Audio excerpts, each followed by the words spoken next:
ইদানিং আপনাদের সোনামণিতে বেশিরভাগে 13-14 বছরের মেয়েরা চলে যাচ্ছে মাদকের অভিযানে আসে, মিটিং এ আসে। আমি অন্য কথা বলেছি, আমি থানার ওসি হিসাবে তো সবগুলি বিষয় আপনাদেরকে বলা দরকার।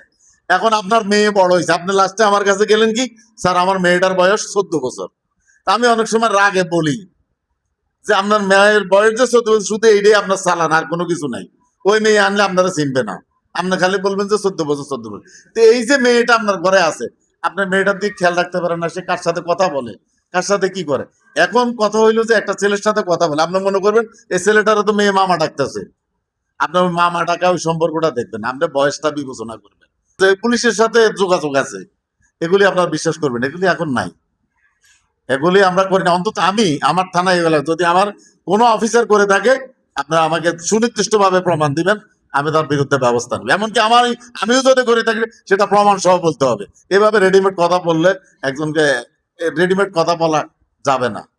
আমরা আপনাদের প্রত্যাশা অনুযায়ী পারতেছি না, কারণ আমাদের সীমাবদ্ধতা আছে। আপনারা জানেন, সচেতন লোক যারা আছেন তারা সবাই জানেন, আমার থানা মাত্র একটা গাড়ি, একটা গাড়ির তো মোট মিলি তেল দেয় 350 লিটার।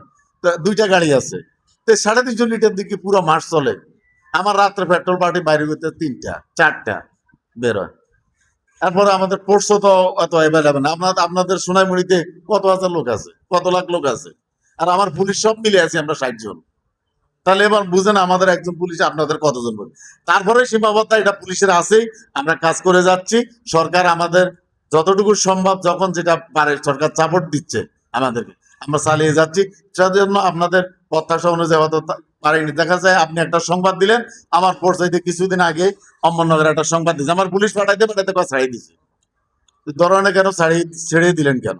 আমার পুলিশ আসছিল বজরা থেকে আসছে, তো সংবাদ পাই তো আমরা আসতে হবে। আবার দেখবেন যে আরেকটা, আমরা যদি এসব কথা ধরি বলে, এটা আমি বলি, অনেক জায়গায় দেখা যায় ডাকাতি হয়েছে, এখন মারধর করতেছে বা চুরি হয়েছে, লোকজন বলবে কি চিল্লাই গাবলা করে লাভ নাই, আমরা যাওয়ার পরে পুলিশ আসবে। তো আমার পার্টি হয়তো আরেক জায়গা আছে, ঠিকই সংবাদ পাওয়ানোর পর, মানে আপনি যদি মনে করেন যে ডাকাইতে তো বলছে পুলিশ, এরা যাওয়ার পর পুলিশ, মনে তো পুলিশের সাথে যোগাযোগ আছে, সেটা কি হবে? হবে না। এগুলি নিজেরা বুঝতে হবে। আমরাও তো মানুষ, আমাদেরকে নিয়ে এত নেগেটিভ চিন্তা না করে একটু পজিটিভলি দেখেন। আমরা তো রাত দিন পরিশ্রম করতেছি, রাত দিন পরিশ্রম করতেছি আপনাদের সেবা করতে, পাশাপাশি আমার চাকরি, পাশাপাশি আপনাদের সেবাও করতেছি। আমরা আপ্রাণ চেষ্টা করতেছি আপনাদেরকে সেবা দেওয়ার জন্য। তারপরে তো মানুষ তো ভুল ত্রুটির ঊর্ধ্বে না। যদি তারপরে কেউ কোনো কিছু, কোনো অন্যায় করে বা কোনো এরকম কিছু করে, বিশেষ করে থানা তো আমি ইনচার্জ, আমি আমার আমার কাছে আপনার জানাবেন, আমার কাছে বলবেন যে আপনার অফিসার এরকম এই করতেছে। কারণ আমি এসব ব্যাপারে ছাড় দেই না। আমাদের মাননীয় সংসদ সদস্য স্যারও এইসব ব্যাপারে কোনো ছাড় দেয় না, কোনোদিন আমাকে বলেও না। বলছে যে অন্যায় করলে যদি আমারও হয়, আপনি আপনার মতো ব্যবস্থা নেবেন।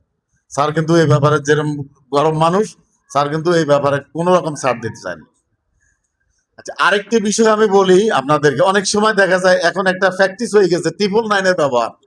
এখন ঝগড়া লাগছে, ঝগড়াটা থেমে গেছে, তারপরও 999 পুলিশ আসতে হবে। অভিযোগ দিব কি, আমি বাড়ির বাসাতে বেরোতে পারতেছি না, 999 ওইটা একটা জরুরি মাধ্যম। 999 হয়তো অনেক গুরুত্বপূর্ণ, আপনার এখানে দরকার নাই পুলিশ আনার, তারপরে আনলেন, দেখা যায় আরেকটা জরুরি, আরো ইমার্জেন্সি, আমি ওখানে পাঠাইতে পারি না। তো আপনাদেরকে বলি, আপনার 999-এ ফোন দিবেন না এটা না, দিবেন, তবে অযথা যেটা দরকার নাই ওটা দিয়েন না, কারণ আমরা তো পুরো থানাটা আমার দেখতে হয়। এসে অত একটা, আরো একটা অঘটন, গুরুত্বপূর্ণ ঘটনা ঘটে যেতে পারে, আমি সেখানে পাঠাতে পারছি না, 999-এ ফোন দিই। আর আরেকটু হচ্ছে